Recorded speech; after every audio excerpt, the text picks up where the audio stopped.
السلام عليكم، صبحكم الله بالخير. بتكلم اليوم عن وثيقة اقتصادية واجتماعية صاغها كفار قريش ضد بني عبد مناف اللي هم بني هاشم وبني المطلب. ليش صاغوا هذه الوثيقة وقالوا شنو فيها؟ قالوا لا نناكحهم، يعني لا نزوجهم ولا يتزوجون منا، ولا نبايعهم، يعني ما نشتري ولا نبيع منهم، ولا نجالسهم ولا نخالطهم، ولا ندخل بيوتهم. تخيلوا شوفوا وين وصلوا. طبعا كفار قريش عبر هذه الوثيقة قالوا لبني عبد مناف يا انكم تسلمون الرسول نقتله، ولا هذه الوثيقة قائمة ونقاطعكم مرة واحدة.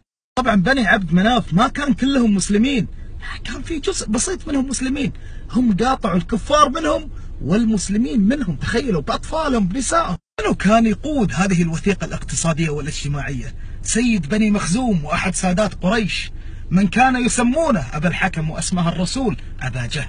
علقوا هذه الوثيقة داخل الكعبة. شنو كان بداية هذه الوثيقة؟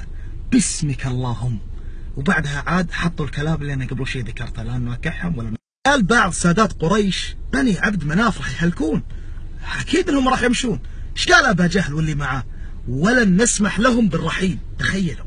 فقرروا بني عبد مناف اللي هم بني هاشم وبني المطلب الرحيل إلى شعب أبي طالب، وقعدوا هناك. يا جماعة كانوا يأكلون الجلود من الجوع، وكان أي واحد يسمعونه كفار قريش إنه راح لشعب أبي طالب وأعطاهم أكل أو ما شابه ذلك يقتل. طبعا هذه الوثيقة استمرت 3 سنوات. 3 سنوات وكفار قريش مقاطعين بني عبد مناف، المسلم منهم والكافر، أطفالهم ونسائهم كلهم، يعني اللي له ذنب واللي ما له ذنب، واجد اللي ما لهم ذنب بهذه المقاطعات. عموما طلع رجل من بني عامر اسمه هشام بن عمرو، لا هو من بني المطلب ولا هو من بني هاشم، هو من بني عامر، لكن تحركت فيه الفطرة السليمة وكان كافر، ما كان مسلم يا مسلمين. قال أنا لازم أفك الحصار عن بني عبد مناف. فقرر هذا القرار الصعب وراح يبحث عن رجل يساعده من بني مخزوم لأنها كانت أكبر القبائل. فقال هشام بن عمرو ما في إلا زهير بن أمية المخزومي، هذا أمه من بني هشام وما راح يسمح باستمرار هذا الحصار، لازم أروح أكلمه. راح كلمه، قال عاجبك اللي يصير ببني عبد مناف؟ قال لا مو عاجبني. قال زين ليش ما تتحرك؟ قال أنا بروحي، شو أسوي؟ قال لا أنت مو بروحك، أنا وياك. قال له خلاص نبي ثالث. وفعلا قام هشام بن عمرو يدور عن الثالث، ولقى الثالث هو المطعم بن عدي من بني نوفل، رجل صاحب خلق ولو كان كافرا. يوم جاء المطعم قال له عاجبك اللي يصير ببني عبد مناف؟ قال لا مو عاجبني. قال أنا وياك، المهم إنه صاروا 3.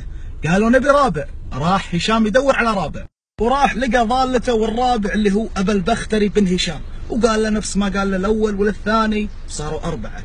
وراح أيضا دور الخامس ولقى الخامس. الخامس كان زعمة بن الأسود، رجل ما حد يقدر يقول له ثلث الثلاثة شنو، لا قال يصير. فالحمد لله ضموا هذا وياهم. شنو جمع هذول ال5 على بعض؟ ما جمعهم إلا النخوة، ما جمعهم الإسلام لأنهم ما كانوا مسلمين، النخوة العربية والفطرة السليمة هي اللي جمعتهم. اليوم الثاني قرروا يتجمعون عند الكعبة، وفعلا زهير بن أبي أمية المخزومي قاعد ينادي أهل مكة يا أهل مكة يا أهل مكة لين تجمعوا. فقال لهم أنا أكل ونلبس وبني عبد مناف هلكا وبلا ثياب، أيصح ذلك؟ فتكلموا أهل مكة بينهم بين نفسهم، فقال والله لا أقعد حتى تشق هذه الوثيقة الظالمة. فنقز أبا جهل وقال كذبت والله لا تشق. نقز بحلج أبا جهل، انصدم بجهل يوم شافه. منو؟ زعمة بن الأسود. قال له والله أنت الذي كذبت، ما رضينا كتابتها حين كتبت. وبعد زعمة طلع أبا البختري وقال إني معك يا زعمة، وبعدها طلع المطعم بن عدي، وبعده هشام بن عمرو. فطالعهم أبو جهل وقال جملة المشهورة هذا أمر قضي بليل، يعني أنتم متفقين خالصين، وكم من أمور تقضى بليل هذه الأيام. بنفس هذا النقاش وهذه اللحظة اللي كانت بوادر أزمة في مكة، أوحى الله إلى الرسول عليه أفضل الصلاة والسلام أن الصحيفة أكلتها دودة الأرض ولم يتبقى منها إلا باسمك اللهم.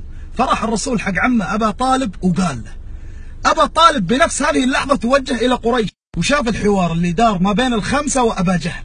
فبعد ما انتهوا قال لهم يا أهل قريش إن ابن أخي قال لي كذا وكذا، فإن صدق رجعتم عن قطيعتنا وظلمنا، وإن كذب خلينا بينكم وبينه. استانسوا لأن دودة الأرض وين بتدش؟ داخل الكعبة. وافق أبو جهل وعلى طول فتح باب الكعبة. يوم دخلوا لقوا الوثيقة فعلا ماكلتها دودة الأرض ولم يبقى منها إلا باسمك اللهم. فعلا بعد ذلك قرر سادة قريش إيقاف هذه المقاطعة. هشام بن عمرو رغم أنه كافر مش مسلم يا جماعة، ما هان عليه أنه يشوف نساء وأطفال من بني عبد مناف مو قادرين يزورون أهلهم من أهل مكة لأن في مقاطعة. يا رجل مو قادرين يأكلون، ذبحهم الجوع. عهدت نفسي أني ما أتكلم بالسياسة، لكن أنا مضطر اليوم أني أتكلم بالسياسة لأن البعض يطالبنا بمقاطعة الشعب القطري. أنا أصدقاء بقطر وأخوان وأبناء عمومة وجماعة، مستحيل نقاطعهم مهما فعلتم، مستحيل. الشعوب ليس لها علاقة بهذه السياسة، هناك خلاف بين الأسر الحاكمة، حلوه فيما بينكم. أنا ما راح أقطع بابن عمي ولا صديقي.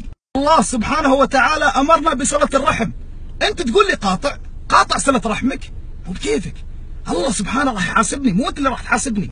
أتمنى وأرجو مراجعة هذا القرار وإيقافه. جماعة الأمر مصيبة، القرار هذا قرار خاطئ جدا جدا جدا. في النهاية أعلم أني راح أدفع ثمن هذه السنابات، لكني لست عبدا لأحد. أسماني والدي عبد الله وأبي أعلم بي منكم. شوفكم على خير.